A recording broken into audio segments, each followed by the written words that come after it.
another episode of The Follow-Up. I'm Eden, and it's my dad Noah, and every week for the past 3 years, we've been sitting on my bed and having a conversation about something we want to talk about. And this week, we're going to talk about the terrorist attacks in Israel. And this is very important to us because we're Jewish, and if Israel's getting harmed, that's affecting everybody.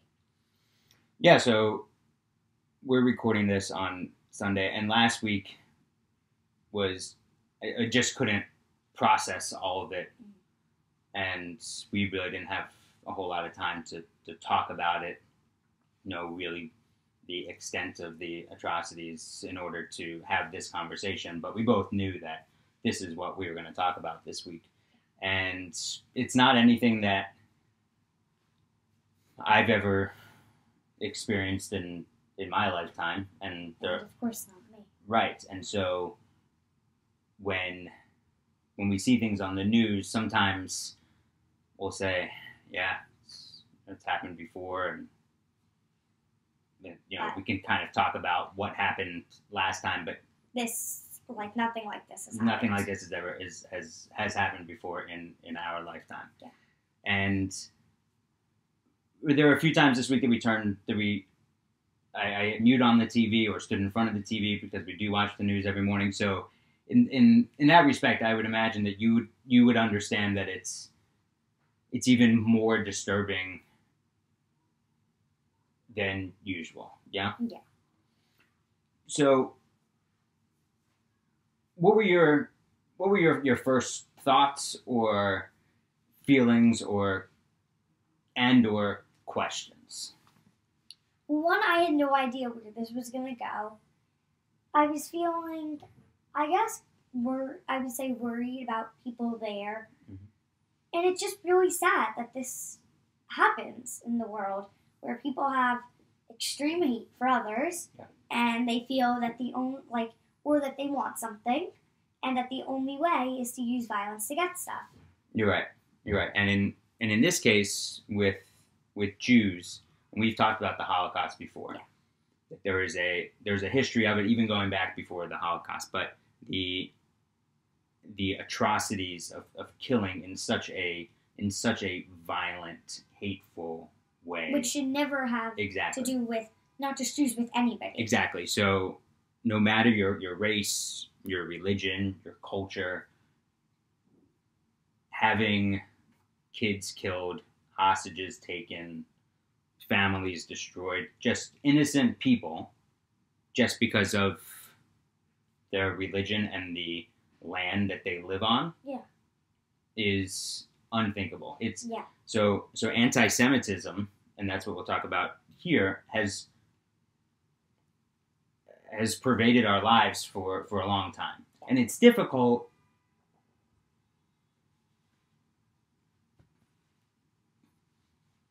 It's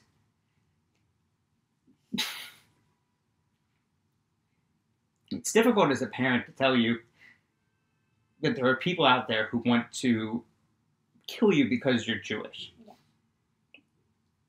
But as parents, our job is to keep you safe and to make sure that you're not worried about it, that it doesn't overwhelm your feelings, that you're not thinking about it all the time.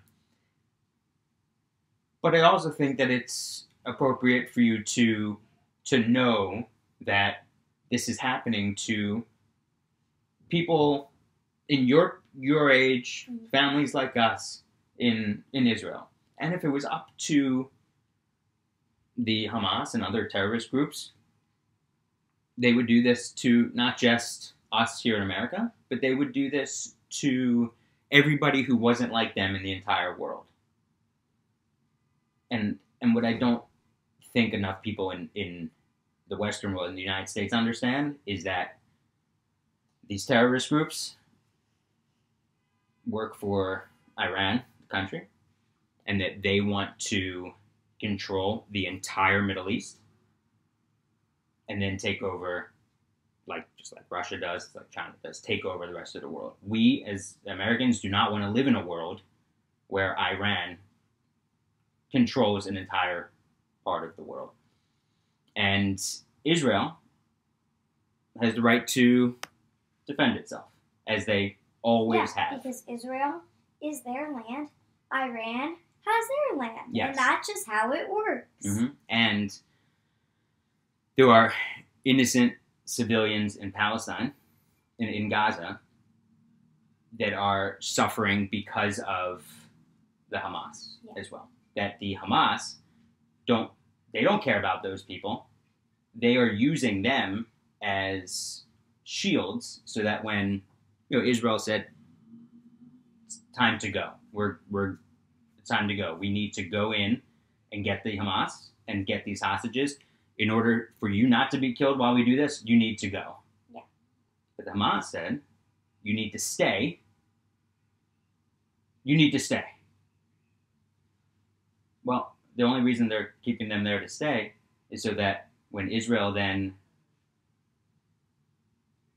blows up Gaza, that these people die and it makes Israel look bad. Yeah. So anti-Semitism, and I know in school, all right, so explain it in school. You have a few like kids that are half Jewish, right, in your class? Maybe one or two? One kid. Right. And you have a very international school.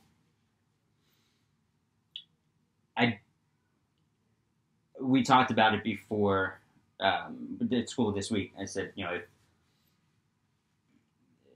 we've asked, has anyone said anything to you? No, nothing. If anyone says anything to you this week, you can just say, all I know is that kids like us are being killed for no reason.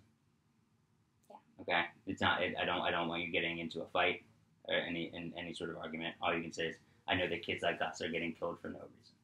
What was it like on Tuesday when we went to synagogue? It was for sure sad that this is happening, but at the same time, like what we were doing, it felt good that that being there and the things that you were doing were helping out other people that were there. Mm-hmm. Like what? Like, and when you say there, like you mean in Israel? Yeah. Yeah. Writing letters to IDF soldiers,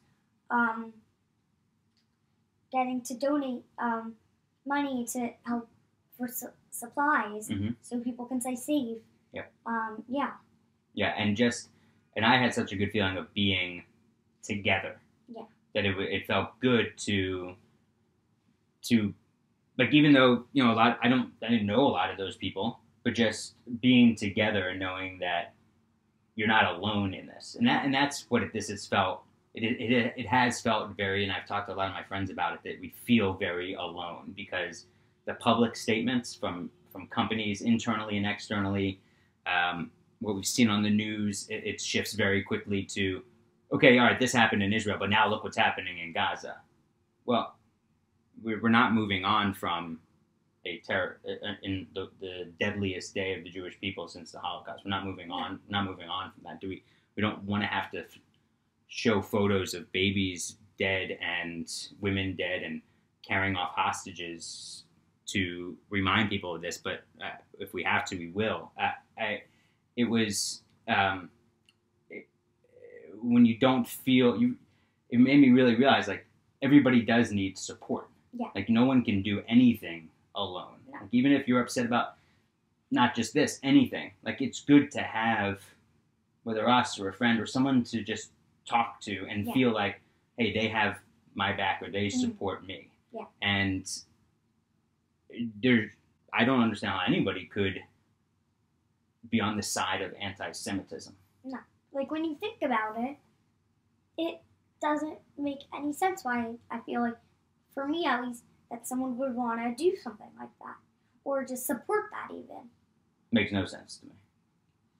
And when it's another group's stated purpose to eliminate that country, Israel, and the rest of the Jews in the world, it's up to us to call it out. And it's up to your friends to stand up for you. And it's up for your employers to stand up for you. Just like we have as Jews for any other number of atrocities and causes all around the world.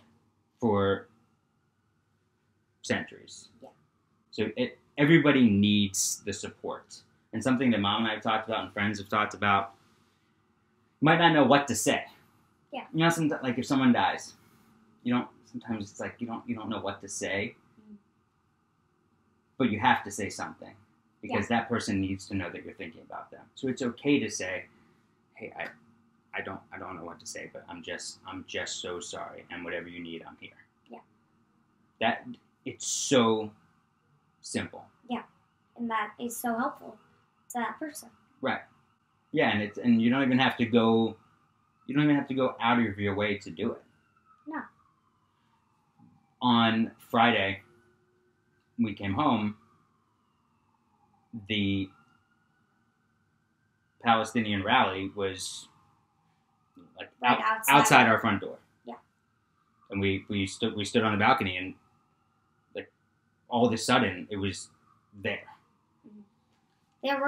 There were tons of people. Thousands, yeah. Yeah, thousands of people. Were you thinking about anything at that time? I was definitely thinking about just what was happening and just about everybody there and what's happening. Yeah. Yeah, I was thinking. Well, I was hoping that nothing violent would break out. I was thinking,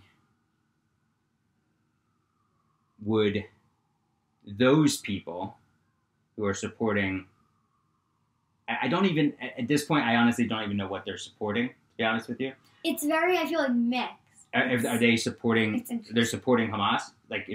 Then... It seems like it. Seems like it. So, would these people who are right outside my door be happier if we weren't here?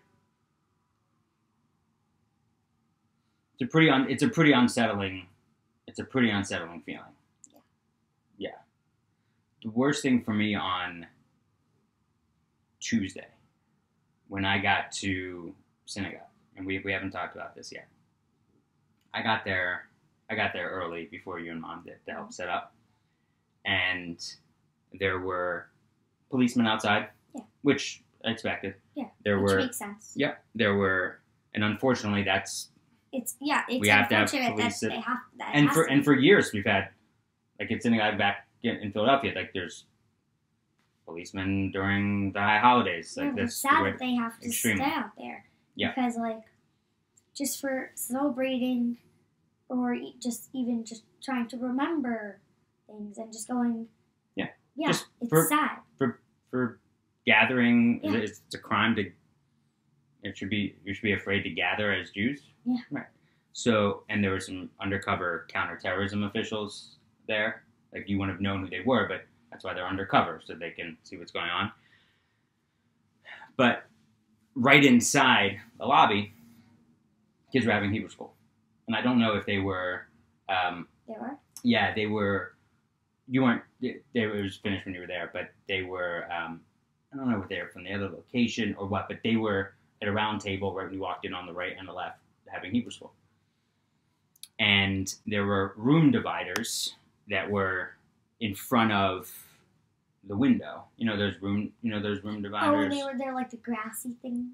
No, similar, but like it's like a sliding door. Yeah, so they were blocking the windows. That's sad. Yeah. And so when I got inside, the rabbi's wife said, we can move the room dividers now. The police are here. So the room dividers were there so that people on the outside couldn't see Jewish kids studying Hebrew. Yeah. So they had to hide that they were Jewish and that they were studying. Yeah. That's so upsetting. Yeah. That is. Like, why should anybody have to do that? Exactly. Ever. Yeah. No matter what religion you are. Mm-hmm. Why? Like, people should just be free to learn whatever they believe in. Exactly. But that's and not have like worry. That's freedom of religion in this country. Yeah. Yeah. And everybody has the right to stand up to terrorists. Yeah. So you need to just keep being you and leaning on us, leaning on any friend. Do not worry about talking about it with a friend of yours, bringing it up, telling a friend, hey, I could, can we talk about this? Even if you don't know what's going on, keep asking questions. Yeah. Don't keep anything inside, and be proud of being who you are. Okay. I love you very much.